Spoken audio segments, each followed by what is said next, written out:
Hi friends, a very good morning to all of you and welcome to Knowledge House. Last দুদিনের মতন আজকেও কিন্তু আমরা the Hindu editorial অ্যানালাইসিসটা continue করছি।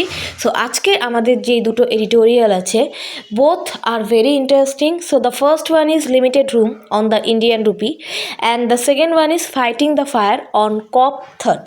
তো ফার্স্ট এডটা হচ্ছে যে ইন্ডিয়ান রুপি ডেপ্রিসিয়েশন নিয়ে যে ডলারের সাথে, অ্যান্ড সেকেন্ডটা যে COP30 রিলেটেড COP30 রিলেটেড যেই সামিটটা হয়েছে সেটা রিলেটেড কি, সেই সামিটটায় কী কী ডিসকাশন হয়েছে, সেটাতে ওয়ার্ল্ডের কী স্ট্যান্স, কী ব্যাপার, সেই সমস্ত কিছু নিয়ে আমাদের আলোচনা।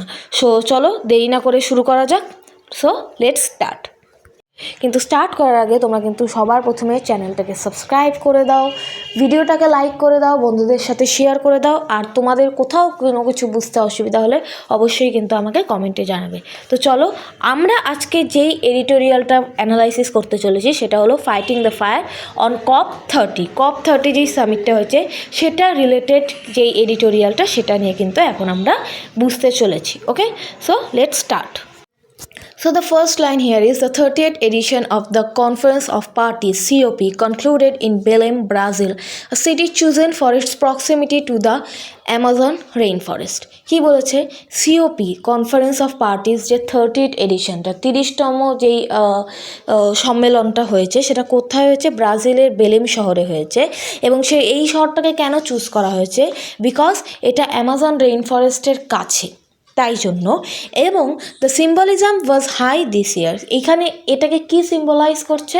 এটাকে যে এই পরিবেশটা, এই অ্যামাজন রেইন ফরেস্ট বা এই সমস্ত কিছুকে বাঁচানোর জন্যই কিন্তু আমাদের সমস্ত দেশকে এক হয়ে কাজ করতে হবে, আমাদের এনভায়রনমেন্টকে বাঁচানোর জন্য। তাই জন্য এই শহরটাকে চুজ করা হয়েছে।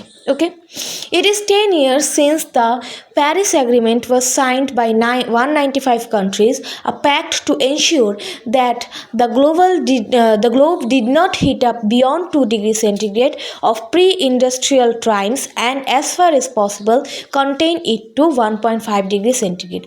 কি বলেছে এই বড় লাইনটায়? ছোটো ছোটো করে ভেঙে একটু দেখি। ইট ইজ 10 years, 10 বছর হয়ে গেছে প্যারিস অ্যাগ্রিমেন্টে, যেটা কিনা কটা কান্ট্রিজ মিলে সাইন করেছে? 195 কান্ট্রিজ মিলে সাইন করেছিল। আ প্যাক্ট, এটা এমন একটা ট্রিটি, এমন একটা চুক্তিপত্র যেটা কিনা এনশিওর করা হয়েছিল, যেখানে কিনা বলা হয়েছিল যে পৃথিবীর যেই যেহেতু আমরা জানি যে গ্লোবাল ওয়ার্মিং হচ্ছে, পৃথিবীর ওভারঅল টেম্পারেচারকে 2 ডিগ্রি সেন্টিগ্রেডের বেশি প্রি ইন্ডাস্ট্রিয়াল টাইমে মানে ইন্ডাস্ট্রিয়াল টাইমের আগের যে টেম্পারেচার ছিল তার থেকে 2 ডিগ্রির বেশি হিট আপ করা যাবে না। ওকে, though it will require several more such transgression for 1.5 degree centigrade to be the new normal. একবার যেহেতু রুল ব্রেক করেছে, ঠিক আছে, হতেই পারে, বাট যদি এটা বারংবার দেখি যে 1.5 ডিগ্রি সেন্টিগ্রেডের রুলটা ব্রেক করছে, then we will consider it as the new normal. ঠিক আছে। So the next line is, in all the years since COPs have been about systematically getting all countries to move on the path of restructuring their economics away from their fossil fuel hardwiring, apportioning responsibility and finance in ways to actualize these goals and finally work towards addressing the damage that climate change had already done to societies, livelihoods and ecologies. আবার একটা বিশাল বড় line, let's break it down. কি বলেছে? In all this year since, তখন থেকে এই এতগুলো বছর ধরে COPs have been about systematically getting all countries. COPs কী করছে? সিস্টেম মানে একটা নিয়ম করে সমস্ত দেশকে কি করছে? To move on the path of restructuring their economics away from their fossil fuel hardwiring. এখন দেখো, ফসিল ফুয়েলস যেগুলো কোল, পেট্রোলিয়াম, এগুলো দিয়েই কিন্তু most of the developing countries বলো বা ডেভেলপড কান্ট্রিজ বলো, তাদের কিন্তু ইকোনমিকটা চলছে। অবভিয়াসলি সে তোমার ইলেকট্রিসিটি জেনারেটের জন্য বলো বা যে কোনো কিছুর জন্য। কিন্তু কপস কী করছে? চেষ্টা করছে এই সমস্ত কান্ট্রিজদের বলার যে আমরা যাতে ফসিল ফুয়েল থেকে সরে এসে যেগুলো অল্টারনেটিভ ওয়েজ আছে সেই ফুয়েলসগুলো থ্রু যাতে কী করি, আমরা যাতে আমাদের ইকোনমিকটাকে স্ট্রং করার চেষ্টা করি। ওকে, এবং তারপরে কি বলেছে, অ্যাপরশনিং রেসপন্সিবিলিটি অ্যান্ড ফাইন্যান্স, এবং সেই মতন করে আমরা দায়িত্ববোধ জ্ঞান নিয়ে এবং আমাদের ফাইন্যান্সটাকে ইউজ করি in ways to actualise this goals. শুধু যেই গোলসটাকে আমরা হাতে কলমে লিখে রেখেছি সেটা না, সেটাকে আমাদের বাস্তবায়িত করতে হবে। And finally work towards addressing the damage that climate change had already done, এবং ফাইনালি যেই ড্যামেজটা অলরেডি ক্লাইমেট চেঞ্জ আমাদের করছে, আমাদের সমাজের ক্ষেত্রে করছে, আমাদের প্রত্যেক দিনের লাইফে করছে, এবং তার সাথে সাথে কোথায় করছে, ইকোলজিতে, ঠিক আছে, এনভায়রনমেন্টে যে করছে, সেই ড্যামেজটাকে আমাদের এবার ধীরে ধীরে কী করতে হবে, কন্ট্রোল করতে হবে। ডান ডান, এইটুকুনি অবধি কারো বুঝতে কোনো সমস্যা নেই।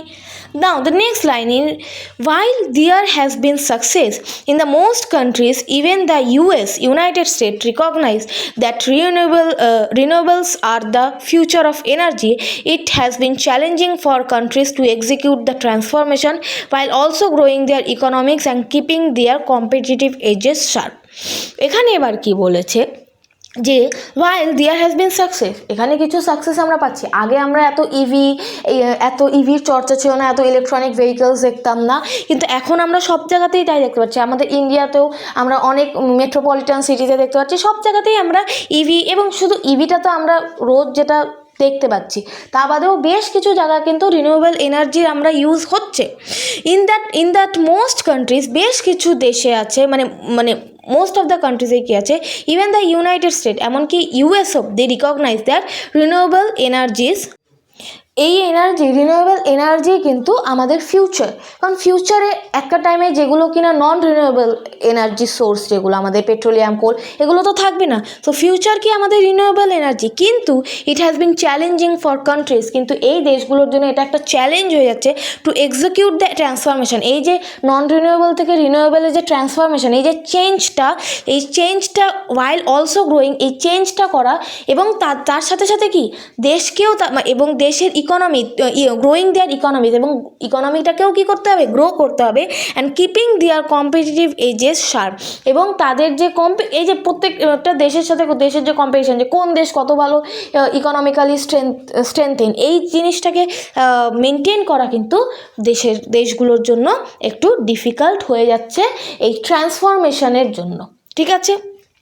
This has led formation of two broad blocks, এবং সেটার জন্য কী হচ্ছে, মেজর দুটো ব্লকস তৈরি হচ্ছে। কি, one led by developed countries and affiliated allies that has pushed for hard targets and roadmaps to phase out fossil fuels, and the other by developing countries or petrostates who reject such prescription and demand more money and action from the developed country. দুটো team হয়ে গেছে, একটা কি developed countries, আরেকটা কি developing countries. Developed countries কী করছে, যে এগুলোর যে অ্যাফিলিয়েটেড অ্যালাইজ, এদের যে একটা তোমার যেরকম G7 টাইপের, এখানে সমস্ত ডেভেলপড কান্ট্রিজগুলো আছে, এদের অ্যালাইজগুলো কী করছে, that has pushed for hard target, বেশ এমন একটা টার্গেট করা হচ্ছে যেটা কিন্তু বেশ কঠিন অ্যাচিভ করা। And road maps to phase out fossil fuels, যেটা কিনা তোমার ফসিল ফুয়েলস তারা না ফসিলস ফুয়েলস থেকে নিজেদেরকে আলাদা করতে পারছে না, ঠিক আছে। তাদের এই টার্গেটগুলো, যে ইকোনমিক্যালি এত স্ট্রেনদেন হতে হবে, এটা করতে হবে, ওটা করতে হবে, তার থেকে আলাদা হতে পারছে না। এবং আরেকটা টিম যেটা হয়েছে, সেটা ডেভেলপিং কান্ট্রি, ঠিক আছে, যারা কিনা এই পুরো প্রেসক্রিপশন, এই ধরনের জিনিসটাকে পুরো রিজেক্ট করে দিচ্ছে, এবং আরও টাকা চাইছে এই ডেভেলপড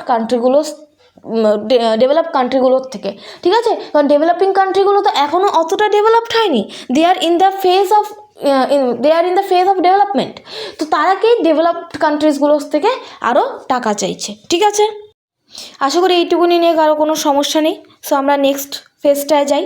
নেক্সট প্যারা হচ্ছে, the Brazil COP sought to bring a change in the narrative by stressing implementation and reminding the world that multilateralism and Mitirao coming together were indispensable to the Paris Agreement. Brazil COP এখানটায় কি একটা change করার চেষ্টা করছে, তাদের narrative, তারা যেটা ঠিক করেছে যে ইমপ্লিমেন্টেশনটা স্ট্রেস দেওয়ার, যেই জিনিসগুলো আমরা ঠিক করেছিলাম সেই জিনিসগুলোকে ইমপ্লিমেন্ট করতে হবে, এবং ওয়ার্ল্ডকে এটা মনে করিয়ে যে আমাদেরকে একসাথে এই যে প্যারিস এগ্রিমেন্টে এই যে ইম্পর্ট্যান্ট এতগুলো জিনিস নিয়ে আমরা ডিসকাশন করেছিলাম, সেগুলোকে আমাদের একসাথে এসে এই জিনিসগুলোকে ইমপ্লিমেন্ট করতে হবে ওভারঅল ওয়ার্ল্ডের ভালোর জন্য, ওয়েলবিংয়ের জন্য। while the absence of the US weakened the developed country bloc, যেখানে কিনা অবভিয়াসলি আমরা দেখতে পাচ্ছি ইউএস প্যারিস এগ্রিমেন্ট এই সমস্ত জিনিসগুলো থেকেই নিজেকে সরিয়ে নিচ্ছে, তো তার জন্য কি ডেভেলপড কান্ট্রিজের মধ্যে মানে ওদের যে টিমটা তার মধ্যে একটা বিশাল বড় যে country, world largest economies US যেহেতু এখানে অ্যাবসেন্ট ছিল, এই জন্য ওদের ডেভেলপ কান্ট্রিজকে যেটা উইক করে দেওয়া হয়েছে। This year saw greater thrust on topic such as adaptation and just transition. এই বছর কি হয়েছে, আরও বেশি থ্রাস্ট মানে কি আরও বেশি প্রেশার ক্রিয়েট করা হয়েছে এই টপিকটার উপরে, যে অ্যাডাপ্টেশনের জন্য, যে নিজেদেরকে আমাদের অ্যাডজাস্ট অ্যান্ড জাস্ট ট্রানজিশন। কালকেও বলেছিলাম জাস্ট কথাটা মানে সঠিকভাবে, যে সঠিকভাবে আমাদের ট্রানজিশনটার উপরে ফোকাস করতে হবে, এবং এই কনসেপ্টগুলোর উপরে that acknowledge that everyday effect on climate change and stress, practical preparatory steps and finance pledges to help countries burnish climate defence. কী বলেছে, এই জিনিসগুলোর উপর কেন ফোকাস দিতে হবে, যাতে এভরিডে যে ক্লাইমেট চেঞ্জের যে এফেক্টটা সেটার জন্য আমরা প্র্যাকটিক্যালি কিছু স্টেপস নিই, ঠিক আছে, আগের থেকেই কিছু স্টেপস নিই, এবং সেটার জন্য যেই ফান্ডের দরকার সেটা দিয়ে আমরা কান্ট্রিজগুলোকে, বার্নিশ কথাটার অর্থ তো পলিশ, মানে অ্যাকচুয়াল আমরা বলি না যে উডেন জিনিসে বার্নিশ করতে হয়, তো বার্নিশ কথাটার অর্থ পলিশ, বাট এখানে হচ্ছে যে ক্লাইমেট মানে এই অ্যাডভার্সিটিগুলোকে কমানোর জন্য যেই স্টেপসগুলো সেটাকে আরও পলিশ ওয়েতে আমাদেরকে মানে যাতে ওভারঅল গ্রোথ ভালো হয় সেগুলোর জন্য আমাদেরকে স্টেপস নিতে হবে। Done. India, which has been one of the prominent voice for developing country coalition, আমরা সবাই জানি যে যত ডেভেলপিং কান্ট্রি আছে তার মধ্যে ইন্ডিয়া কিন্তু একটা বেশ মানে কী বলবো একটা ভালো স্ট্যান্স আছে ইন্ডিয়ার। So was welcoming of the Brazil's presidency acknowledgement of concern but did not declare its updated nationally determined contribution action on adapting clean energy. ব্রাজিলের প্রেসিডেন্সি যেই কথাগুলো বলেছে সেটাকে অবভিয়াসলি মানে অ্যাকনলেজ করেছে, সেটার সাথে কিছু সহমত জানিয়েছে, বাট নিজের যেই কী বলবো ক্লিন এনার্জির প্রতি তার কী স্ট্যান্স সেটা কিন্তু এখনও সে ক্লিয়ারলি জানায়নি, ডিক্লেয়ার করেনি, আপডেট করেনি। The COPs negotiation process often leaves one wondering about the net gains made given that pollution, deforestation and climate denialism seem more valuable and visible, but as it is often said this is humanity's only opportunity to mitigate a cataclysm of its making. কী বলেছে, কপের যেই